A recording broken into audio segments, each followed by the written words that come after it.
अहाना ने अर्जुन को बोला, तुम जाकर मेरे बॉस से जाकर सॉरी बोलोगे, तभी इस घर के अंदर रहूंगी, नहीं तो मैं हमेशा के लिए घर इसको छोड़कर चली जाऊंगी। जी हाँ मेरे प्यारे दोस्तों, दंगल टीवी के मोस्ट पॉपुलर शो बड़े घर की छोटी बहू के आने वाले अपकमिंग एपिसोड में आप सभी को देखने को बहुत ही मजेदार मिलने वाला है। आगे देखना से पहले आप हमारे पहले वीडियो को लाइक कर दीजिए और चैनल को सब्सक्राइब कर दीजिए। और कहानी की शुरुआत में अर्जुन, जो कुछ देर पहले तक ईर्ष्या और गुस्से की आग में जल रहा था, अचानक सुन्न पड़ गया। उसका चेहरा एक तरफ झुक गया था और उसकी आंखों में हैरानी, अपमान और अविश्वास का एक अजीब सा मिश्रण था। अहाना की सांसें तेज चल रही थीं। उसकी आंखों में आंसू तो थे, लेकिन वे आंसू किसी अबला नारी की बेबसी के नहीं थे, बल्कि उस स्वाभिमान की आग के थे जिसे आज सरेआम ठेस पहुंचाई गई थी। अहाना के फैन हो तो चैनल को सब्सक्राइब करें। गांगुली सर, जो इस पूरे तमाशे के मूक गवाह बने खड़े थे, उनका चेहरा गुस्से से तमतमा उठा था। एक प्रतिष्ठित पद पर आसीन व्यक्ति के लिए इस तरह की घटिया और ओछी बातें सुनना किसी मानसिक प्रताड़ना से कम नहीं था। अहाना की आवाज कांप रही थी, लेकिन उसमें एक चट्टान जैसी मजबूती थी। उसने अर्जुन की आंखों में अपनी नजरें गड़ाते हुए कहा कि आज तुमने सिर्फ मुझ पर हाथ नहीं उठाया है, बल्कि हमारे रिश्ते की उस पवित्रता को हमेशा के लिए दफन कर दिया है, जिसे मैंने अपनी मेहनत और वफादारी से सींचा था। तुम्हें क्या लगा था अर्जुन कि तुम सड़क के बीचों बीच खड़े होकर मेरे चरित्र पर कीचड़ उछालोगे, मेरे बॉस के साथ मेरे रिश्ते को कलंकित करोगे और मैं तुम्हारी इस घटिया सोच का बोझ चुपचाप सहती रहूंगी? गांगुली सर ने आगे बढ़कर अर्जुन की छोटी मानसिकता पर कड़ा प्रहार किया। उन्होंने भारी आवाज में स्पष्ट किया कि एक सफल और मेहनती महिला की तरक्की को उसके चरित्र से जोड़ना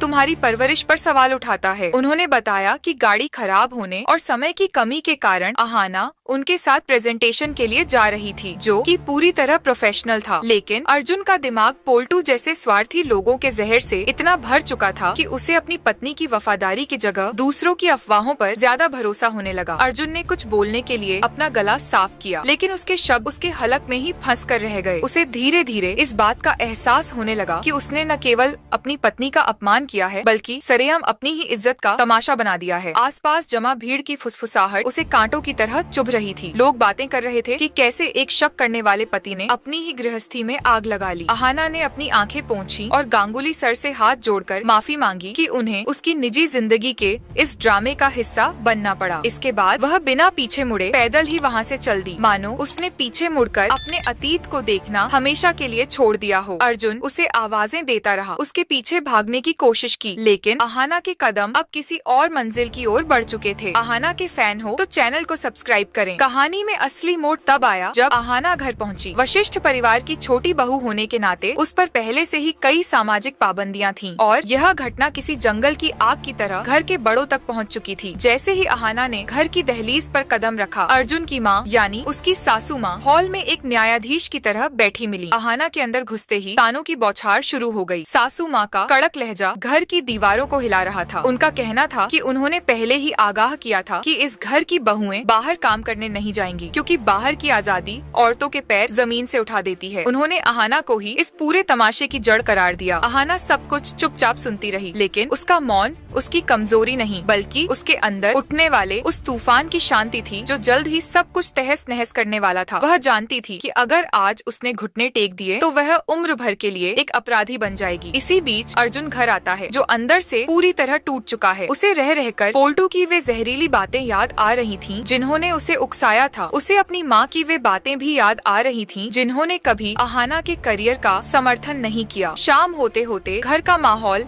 इतना तनावपूर्ण हो गया कि सांस लेना भी दूभर था। अर्जुन ने अहाना के कमरे में जाकर माफी मांगने की कोशिश की। उसने अपनी गलती का ठीकरा पोल्टू के सिर फोड़ने की कोशिश की, लेकिन अहाना ने उसे बीच में ही टोक दिया। उसने साफ शब्दों में कहा कि शरीर के जख्म भर सकते हैं, लेकिन आत्मा पर दिए गए घाव और शक का कोई इलाज नहीं होता। अहाना ने कहा कि अगर तुम्हें अपनी पत्नी से ज्यादा एक बाहरी इंसान की बातों पर यकीन था, तो हमारे बीच अब प्यार या भरोसे की कोई गुंजाइश नहीं बची है। जब अहाना ने अपना बैग पैक करना शुरू किया, तो पूरे घर में खलबली मच गई। सासू माँ चिल्लाने लगी कि इस खानदान की कोई बहू आज तक इस तरह घर छोड़कर नहीं गई है। उन्होंने कुल की मर्यादा और लोक लाज का वास्ता दिया, लेकिन अहाना दृढ़ थी। उसने साफ कह दिया कि वह बड़े घर की छोटी बहू बनकर अपना आत्मसम्मान नहीं खो सकती। वह एक स्वतंत्र इंसान है और उसे अपनी पवित्रता साबित करने के लिए किसी के सर्टिफिकेट